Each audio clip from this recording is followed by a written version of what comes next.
तो आज हम इस वीडियो में पार्टनर के बेसिस पे एक ऐसी प्रॉब्लम देखेंगे जिसके अंदर हमें कंसेप्ट पता चलेगा कि किस तरीके से हम कमीशन और टोटल प्रॉफिट को डिवाइड करते हैं। तो स्टार्ट करते हैं। A and B are two types of partner. They have invested ₹54,000 and 90,000 in a business. ठीक है, तो इन दोनों ने इन्वेस्ट किया है, तो इनका रेशियो क्या होगा प्रॉफिट का? 54:90, क्योंकि 3 जीरो मैंने यहाँ ही काट दी। 18×3 = 54, 18×5 = 5, 3:5 रेशियो में इनको अपना प्रॉफिट डिवाइड करना है। After 1 year A received 1800 as his share of profit out of total profit of 3600 including his certain commission.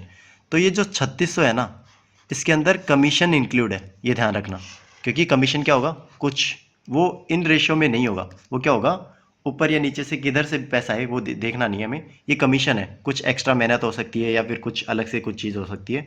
Of total profit since he is a working partner and rest profit is received by B, what is the commission of A as a percentage of the total profit.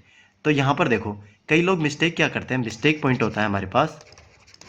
Mistake point क्या होता है कि ये जो 3600 है ना, 3600, इसका हम क्या करते हैं 3/8 निकाल लेते हैं, ए का प्रॉफिट निकाल लेते हैं यहाँ पर। तो ए का प्रॉफिट निकालते हैं, फिर क्या करते हैं हम, ये जो 1800 से मिला है ना, उसमें से माइनस कर देते हैं, तो हम सोचते हैं जो कमीशन उसका आ गया। बट हम ये नहीं देखते कि ये जो 3600 है ना, इसके अंदर भी हमारे पास क्या है, कमीशन इंक्लूड है, मतलब ये हमारे पास एक्चुअल प्रॉफिट नहीं है। तो ये यहाँ से जो हमारे पास 25% आंसर आएगा ना, वो गलत है। ठीक है, तो मतलब ये जो मेथड हम कर रहे हैं ना, ये गलत है। तो हम करेंगे क्या, हम क्या करेंगे, यहाँ पर कमीशन किसको मिल रहा है, ए को मिल रहा है, मतलब जो बी है ना, बी, उसकी तो एक्चुअल कमाई होगी वो। ठीक है, एक्चुअल प्रॉफिट होगा, तो हम क्या करेंगे, बी के थ्रू जाएंगे। मतलब कहने का मतलब क्या है, टोटल प्रॉफिट हमारे पास 3600 है ना, इंक्लूडिंग कमीशन, तो हम क्या करेंगे 1800। 1800 में क्या है, ये ए का प्रॉफिट भी है और इसमें कमीशन भी इंक्लूड है, तो ये सब्ट्रैक्ट करेंगे तो 1800 जो वैल्यू आएगी ना हमारे पास, ये 1800 में सिर्फ बी का प्रॉफिट होगा, एक्चुअल प्रॉफिट।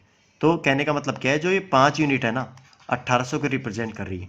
ठीक है, एक्चुअल प्रॉफिट है क्योंकि, तो यहाँ से मैं 3 यूनिट निकालूंगा, तो 1800/5 × 3। ठीक है, इसको सोल्व करूँगा मैं, तो ये हुआ 2, तो 180 × 6, तो ये आया मेरे पास 1080। ठीक है, ये एक्चुअल प्रॉफिट आ गया किसका, ए का, 3 यूनिट का 1080। अब यहाँ से मैं क्या करूँगा, कमीशन है ना मेरा, जो कमीशन वो निकालूंगा, वो कितना होगा 1800, जो टोटल प्रॉफिट प्लस कमीशन इसके पास है, ए के पास, माइनस में 1080। ठीक है, ये एक्चुअल प्रॉफिट। तो जो 720 वैल्यू आई है ना मेरे पास, ये क्या है हमारे पास, ए का कमीशन है, बस ए के कमीशन का हमें क्या निकालना है, प्रॉफिट परसेंटेज निकालना है। तो 720 अपॉन में टोटल प्रॉफिट कितना है मेरे पास, 3600, 3600 इंटू में 100, तो ये वैल्यू कितनी है, 10 से 10, 10 से 10, 36 दूनी 72, तो 20%। तो 25% ना हो के हमारे पास आंसर क्या होगा, 20%। तो एक्चुअल हमारे पास ऑप्शन ए आंसर होगा। Thank you.